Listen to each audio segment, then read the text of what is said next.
You do not have a trust problem, okay?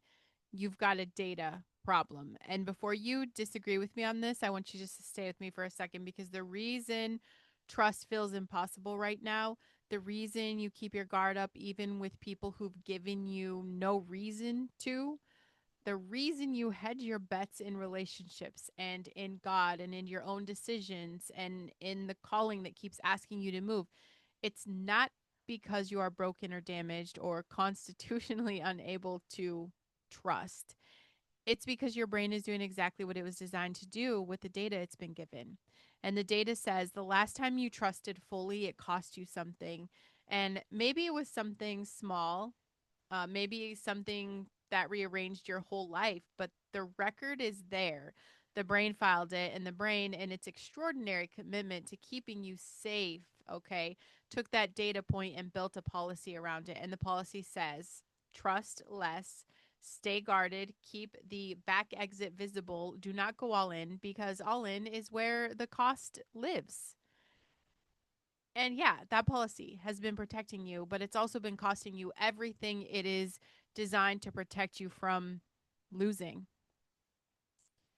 Because the life you want, the relationship that's completely real, the business that's built on genuine connection, the faith that is not just an intellectual agreement, but an actually lived trust in a God who moves.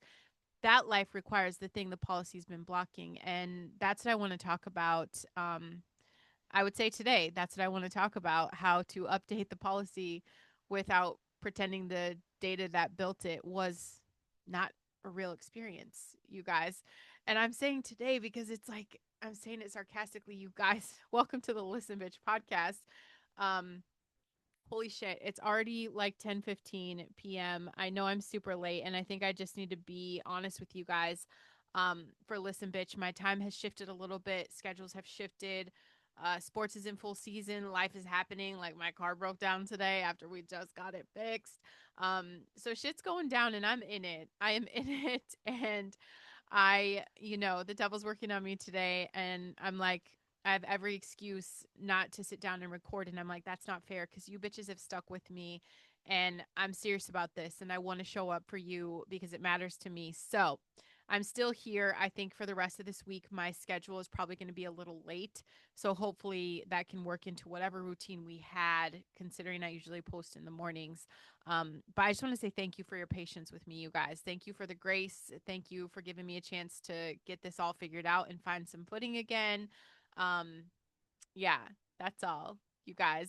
Um, Listen Bitch podcast, let's go. This is Rebellion season, episode 32. This is really this show is for the person who's been hurt enough times that trust now feels like a choice between being naive and being alone.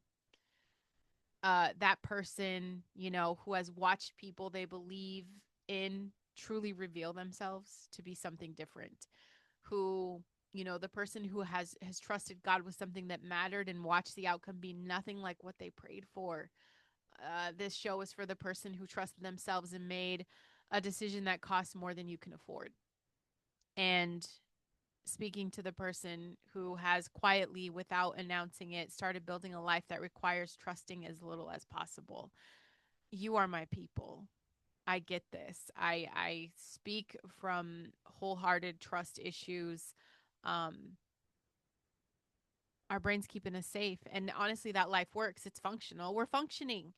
We're safe, but also we are slowly suffocating. And I know you know it. That's why you're here. And if you guys are new here tonight, I know I get some new traction from different social media posts. I'm Brandon Lynette, okay? Um, Voice authority coach, podcast coach. Your mess is your message. The trust wounds in my story are pretty fucking specific, and a lot of you know the history of that. They are real. And I can bring a little bit of that here today, but I don't want to just share my story ever for like sympathy. I don't do it for any other reason other than to help you guys see that there is something outside of the story we tell ourselves. And I want us to do something with the version of this story, okay? Um, where we're not putting on any fake bullshit performance, okay? We're not gonna pretend for force forgiveness or force optimism or any other of the things that like well-meaning people really suggest, when the real life answer, you guys, if you cut through the bullshit, it's harder and it's definitely more specific than that. Okay. As always, y'all know I'm rocking with my my super patch today. I want to talk about peace. I have peace on as well because trust is a nervous system conversation before it's anything else. I've been very intentional the past few years about my body and my health, and it's taken me over a year to really work on my nervous system. And I went through a lot of stages of thinking I really, just needed that thing that would make me feel different, right? So I'm looking for the drugs and the reactions and whatever natural high I could get, right? I even tried ketamine, you guys, to get outside of myself at some point. Not for me. But I've tried all these things, and what I always come back to is the zero ingredient thing that kept me stable. So I've been using these patches. Okay, zero ingredient. Definitely the creator is anti-pharma. I adore him. I just love watching him speak. The whole company just is incredible, and everybody I work with is just amazing. But I fall back on these every single time. Outside of the core shot of oil that I take, I think I owe a lot of credit to these little patches. Okay. Um, you guys know this. Like the body that's been betrayed, it keeps the score. Like meaning this my body's carrying a record of everything physically, and our bodies do this in hypervigilance, right? Like it scans for the threat, and now we think we're always under attack because the world's just fucking upside down. It's the inability to fully just exhale in the presence of other people. My issue, even just being able to exhale doing interviews, or like today, had I not had my peace and zen patch, I probably would freak out because I just got my car out of the shop. I'm driving it. I'm doing, the speed limit, and suddenly it's like going to fall apart on me, and I'm terrified, and I have to be somewhere, so I have to get to this destination, then I have to get back, then my girls need practice. I would have lost my shit. Really. Instead I'm talking my husband off the ledge, right? Like I'm like, okay, it's good. It's fine, right? There's a reason for everything. I'm in the season of whatever that reason is. I'm okay. So we're here, but I guarantee these patches kept me grounded. So the peace patches really, it's what has helped my nervous system when I needed to be reminded that safety exists, drug free, no ingredients, vibrotactile technology, just telling your brain through your skin that you can settle down. You're not in danger. There's not a bear. A tiger's not attacking you. You're totally fine. I just want you guys to understand that signal alone matters more than a lot of people realize. So I do have links in the show notes. You guys, I answer all my own messages. All right. I don't have an autoresponder. I don't have bullshit AI doing this stuff. So please, if you have any questions, Facebook, I check my spam all the time.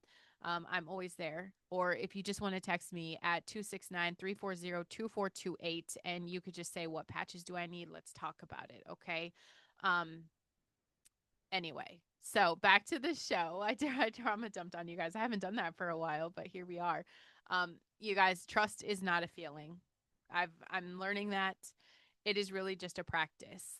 And this is the brain reframe that kind of changes everything, because a lot of people are waiting to feel trust before they act trust. Like you're waiting for the internal sense of safety and certainty and confidence in another person or situation, or even God, before you make a move that requires trust. And that feeling, like the warm, certain, I know this is this safe feeling, it really almost never comes. It comes after. It comes as a result of the practice. And I know, you guys, I know I'm always like, practice, flex the muscle, let's keep building this up. That's fucking life. And that's what we wanted to be here for. So I'm going to continue to be here 4 days a week to help you focus on this growth and practicing. Okay. So if you are waiting for the feeling before the practice, you're going to be waiting indefinitely, because the brain that has been burned does not produce the feeling of trust spontaneously. It produces caution, and caution left to itself produces more caution, until like caution's your whole fucking life. And then you die of cortisol poisoning. Okay. You guys have to, I want you to I want you to trust something. I'm going to ask you to trust here. I want you to trust the actual neurological experience of this, okay?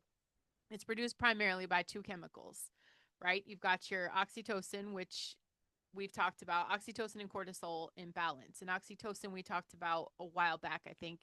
Um, it's that bonding and trust chemical, and it's produced through positive social connection, through physical safety, through the experience of being seen and not harmed, like fully showing up as yourself and the bear doesn't come out from the corner. And then, cortisol is the stress hormones. And what it's going to do is it's going to rise when the brain perceives the threat. And when the brain has learned through the repeated experiences that closeness equals threat, the cortisol rises preemptively before any actual threat has appeared. Just the proximity, just the vulnerability, just the opening of the door and the alarm sounds. And it's not because anything is wrong. It's because the last time the door was open, something did go wrong, and your brain just remembered that. And this is not trauma in the dramatic sense necessarily, okay? It's just learning. It's just learning. The brain is extraordinary at learning. The problem is is that it learns from the past and then it applies the lesson to the present without always checking on whether the present is actually the same situation as the past. It can't separate that, okay? It doesn't know time. So you're not in the same room as the person that hurts you, but your nervous system is running the same threat response as if you were. And until you give your brain the new data through new experience, through practice of trust and safer context, through the repeated evidence that vulnerability is survivable, it's going to keep running that old protocol. Okay. But the good news, I mean, this is genuinely great fucking news if you're a person who's been sitting in distrust for a long time, is that the brain changes. That neuroplasticity. Okay. Let's say it together, class. Neuroplasticity. Every experience of trust that does not result in the feared outcome, boom, new data point. New data point. Every time you open the door and the world does not end, your brain files that. And over time, like it's not instant and it's definitely not linear, okay? But over time, the new file starts to compete with the old one. So the cortisol starts to drop, the oxytocin starts to rise, and the default response begins to shift. And it's not because you decided to trust, it's because you practiced it until the brain built the infrastructure for it, okay? I know, bitch. You're like, oh, shit. So I'm not just fucked up? No. You're just a person whose brain learned a lesson from real experience and is applying it faithfully. Your brain loves you, wants to keep you safe. And the work is to teach the new lesson. And that teaching happens through action, not your fucking intentions. Like, you're not going to think your way out of this, okay? And this is the trap that's very sneaky here. And probably one of the most common ones that keeps people stuck the longest. Withholding trust is a form of control. I know it feels like protection. It looks like we're just being so wise. And it sounds like healthy boundaries and self preservation. And you're definitely not being naive. But underneath the protection, there is really something else running. And it is that very specific power of being the one who has not gone all in. Okay. And do I sound like I know what I'm talking about, bitch? Because yes. Is this me? Am I she? Have I done this? Uh, that's it. You're safe from being the one that goes all in. You're going to be the one who can say, I told you so when shit hits the fan. You get to be the one who kept enough distance that the fall, if it comes, it's not going to hurt you. It's not going to be far. There is a comfort in the withholding. The person who never fully trusts never fully loses. And that math, okay, because there is a specific risk management equation that you do, whether you think you do or not. That math makes complete logical sense if your primary goal is to not get hurt. Bitches, we've been hurt. We're tired of being hurt. I get that. And so we've like built this whole model to not be hurt. But the problem is that not getting hurt is not the same as actually living. It is the same problem as all walls boundary situation we talked about in an earlier episode. Technically protected, actually imprisoned. Okay? And listen, you have been in the analysis of this shit long enough. You know the relationships where you're withholding. You know the areas where you're hedging. You know the version of trust you've been offering, the 70% version, the I am open but not fully version, the I believe but let me keep one hand on the exit version. And you know that The 70% version is producing 70% results in the relationships, in your business, in your faith. Full life, you guys, it requires full trust, not blind trust, okay? And I want to talk about that difference. The fact that you've been managing the level of trust you offer as a way of managing your potential pain, that's an excuse. A very sophisticated, emotionally intelligent, completely understandable, but it's a fucking excuse. Just an excuse. And it's time to get the fuck over it, okay? Uh who am I if I'm not just talking shit? But the food industry, pharmaceutical industry, media machine, social platforms, all these motherfuckers benefit from your distrust. A distrustful population does not build community, right? That's my thing. I can unplug from them, and this is a call out episode for moi because yeah, I could cut down the world, but can I trust other people to move forward in my message? Can I? Mm, I don't know. I'm pretty distrustful, and I'm not building an outer community. I'm safe on camera with you guys. Uh, Someone who can't trust can't organize. You don't create the kind of solidarity that threatens the structures that you know that need you isolated. Um, the system, they're pumping the news full of betrayal stores. They're using the algorithm to prioritize content that confirms the worst about people and institutions because outrage and distrust drive engagement. You guys, we're useful idiots. The systems have built a culture and systems, you know, the satanic, devil worshiping, pedophile, child eating freak cults that run everything. Yeah, they started this, and they've built a culture where the default assumption about every person and every institution is that they're probably corrupt. I say it every day, probably lying, still saying it, probably going to let you down. And they're not entirely wrong, okay, about the institutions. And I'm going to continue to cover that completely. But there are good people out there. And the cultural distrust has spilled from the institutions into the personal, into the relationships, into our faith, into self trust, into the specific daily, is it safe to go all in kind of questions that the machine needs you to answer no to. The devil is the Lord of confusion. Okay. That's it. That's his shit. Stop answering no by default. That's someone else's answer, not yours anymore. Okay. Um there was a time where, you know, I didn't trust God with the outcomes, and it wasn't a big dramatic life altering thing. I didn't make a decision to distrust. It was just a very quiet, you know, it happened in increments. I've just started doing more of the managing and less of the releasing. Um,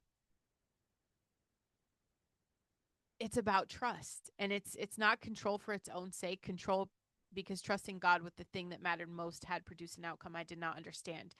And I quietly concluded through this process without really speaking it out is that I was going to be more careful about what I handed over all the time. And I'm talking about like the prayer you pray with everything you have, the thing you believed for, the outcome you trusted God for specifically. And when the outcome is not what you prayed for, and then the theology is saying God's ways are higher, his timing is different, and there's a plan. Um, you trust that, and the nervous system says, I gave everything to that, and it did not go the way I needed it to go. Right? We trust all of that. You know, we say we prayed, and the bad thing still happened. Okay. Well, I'm human. And sometimes that bad thing really locked in with me. There was a version of Brandon that wasn't like, there's a lesson, there's a blessing. What can I learn? You know, what is my experience here? No matter how that goes, nervous system, what's it going to do? You know, its response, it's super quiet, right? Quieter than my relationship with Christ, quieter than my faith, but it's very persistent, more embodied. It suddenly just started running the policy without my awareness. So I got to be more careful, keep a little back. Do not go all in with God, because all in with God does not guarantee the outcome you need. And the policy is understandable, right? We're fucking human. It is the most natural response in the world to genuine disappointment with God. When you're taught to believe that he always moves on your behalf, you know, It is also one of the most expensive things you can carry because faith that is held at arm's length, faith that is managed rather than lived. What I know to be true, what I've learned, faith that is believed intellectually but not trusted practically is not the faith that moves mountains. It's not the faith that stays safe, and that's the faith that stays safe. And staying safe was really, you guys, that's never been our assignment. Okay. And the thing that kind of turned the light on for me um wasn't a better argument. Okay, it was a specific conversation with God in a specific moment of honesty where I stopped pretending I was fine with the outcome, and I told him how I felt about it. Okay. I joke about my next book being called Dear God, I Fucked Up, because that's like how my prayers start with him. um and when I'm angry, it's I'm fucking pissed. Okay, so he knows me, he knows my heart, he knows how I talk, and it gets pretty racy, but I finally just said how I felt. There was anger, there's been moments of confusion, and the quiet conclusion I'd drawn that I'd been carrying without admitting, I laid it all out, all of it, like ugly, specific. I didn't have to paint a picture for anybody because it was just between me and him. And what came back, okay, not a cool lightning bolt. I didn't get a fucking burning bush, but in that way that I know that God speaks to me when I'm open to listening. It was never an explanation of the outcome. It was a question. It's a question. And he says, "Do you trust me or do you trust my answers?" Those are not the same thing.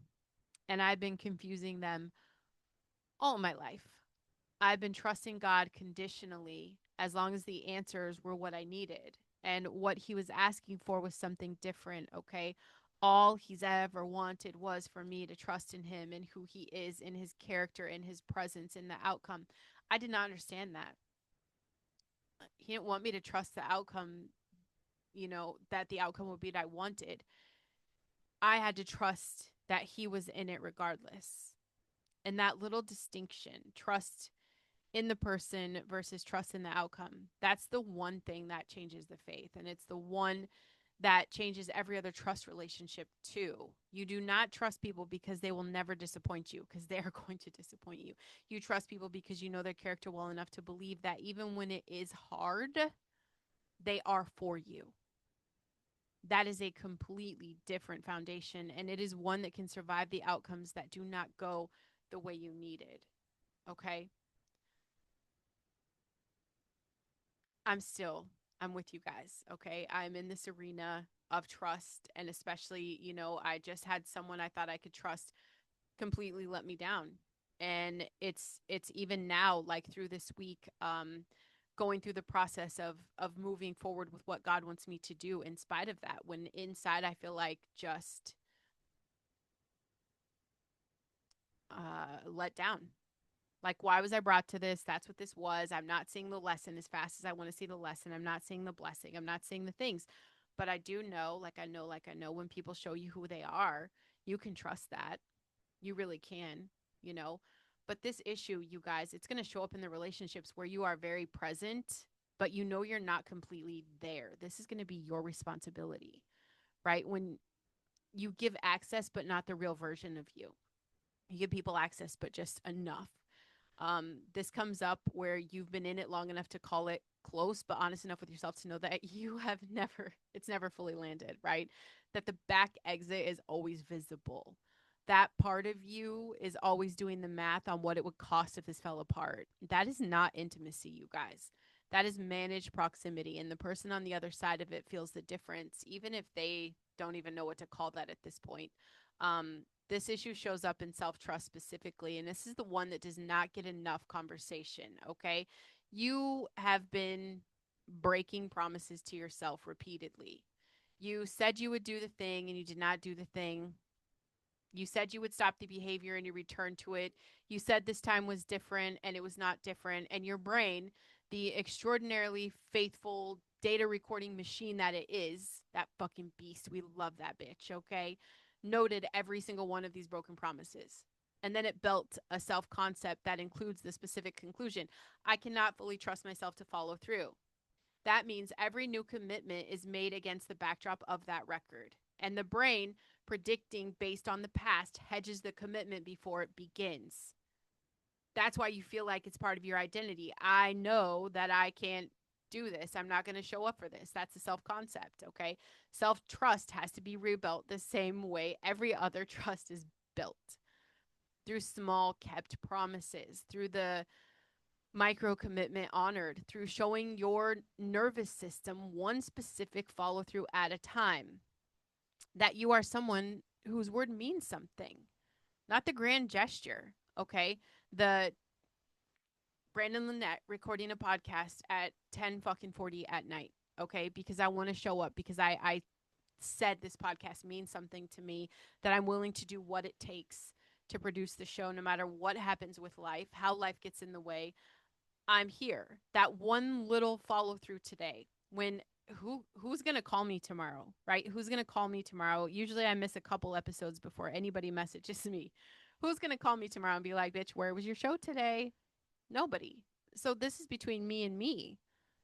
That's the podcasting life, right? It's between me and me. I kept my word. This matters to me. I put it on my planner. I'm trying something new this week. I could do this. That's it. So I honored that commitment. And here I am, showing my own nervous system one specific follow through at a time, that I'm someone whose word means something. That's it. Dumb shit, you guys. The water you said you would drink. Maybe you said a gallon. Why don't you scale that back and just say, you know what, I'm going to drink, you know, 6 swigs of water every 30 minutes. I don't know. Make it simple, right? Maybe it was a walk you said you would take. There's days I really try to get 10K on this treadmill. Um, and it's lately it has not been happening. I missed like 3 days back to back, and starting over really sucks. And I told myself, okay, let's not think about like I have to do 3 miles today. Let me just do a lap, because then I'm staying in that commitment, giving myself grace and space to kind of flex through there, to be pliable through this. Okay. Maybe it's the episode, you know, you said you were going to record and you haven't because you're scared of what you're going to say. But I mean, just keep this very small, keep it very specific. It's just got to be kept. The brain needs the evidence, so give it the damn evidence. Okay. And if your brain is like mine, and we just kind of feel everything more intense, the one where, you know, those betrayals land 100 times harder, where broken trust echoes for fucking ever, where the record of disappointment is stored for someone less wired, rebuilding trust is slower, and it's more tender than the usual advice accounts for, right? The just take a risk and trust again. That advice is approximately as useful as telling someone with a broken leg to run it off. Literally. The leg needs specific rehab, specific, you know, increasing load rehab, but so does trust. So start smaller than you think you need to. Okay. Pick the safest possible context for the first new trust rep. The person who has maybe the largest track record of showing up for you, the commitment that is low enough stakes that the brain can practice the experience of keeping it without the full threat of activation. Build from there. Rep by rep, the neural pathway for trust is built the same way every other pathway is built, through that repeated experience, and it is survivable. That does not always cost what it cost before. Show it that the door can be open and something good can come through it, okay? Um, and if you are in the middle of a trust rebuild right now, maybe with a person or with God or with yourself, why don't you just in this moment send this episode to the one person who's in it with you or who needs to start? They need the language for what they're in. And then make sure you subscribe and leave a written review if you haven't yet. It's literally 3 minutes, and that's the thing that gets this in front of the next person who really needs it the exact moment they need it. So do that really fast and then come back to me, okay? And this is the thing, distrust is a downstream problem. The upstream problem is attachment to the outcome. Every trust wound, every single one, trace it back far enough, has at its root a specific outcome that was expected and didn't happen. Okay, right? The person who was supposed to show up and did not, the prayer that was supposed to be answered and was not, the decision that was supposed to be, you know, supposed to work and it did not, the relationship that was supposed to be safe and it was not, the trust was not actually broken by the person or the situation or even God. The trust was broken by the gap between the expected outcome and the actual one. Our brain processes that data. Okay. Rebuilding trust does not require finding more trustworthy people or getting better outcomes. It requires detaching the trust from the outcome. Okay. It requires learning to trust the character in the process without needing to control where it's actually going to land. Where does it go?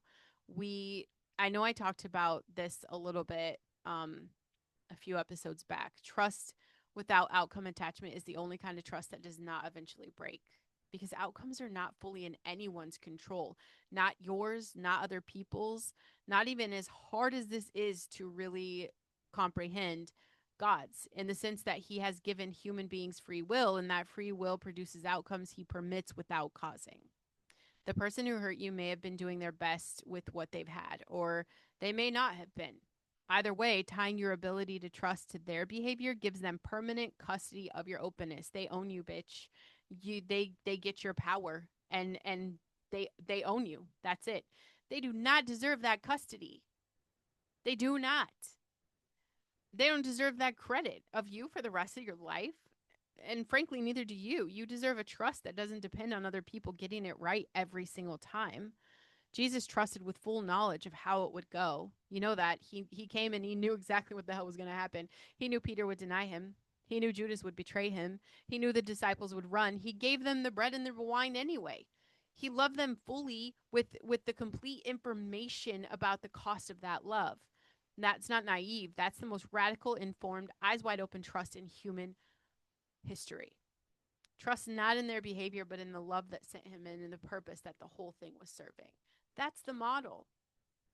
Not blind trust, not managed trust, informed, purposeful, outcome detached trust in the character of God and the people he has specifically placed in your path. Offered fully, without the back exit that you keep your hand on at all times. With the full knowledge that it might cost you something, and the full conviction that the cost of withholding is going to be higher. Okay?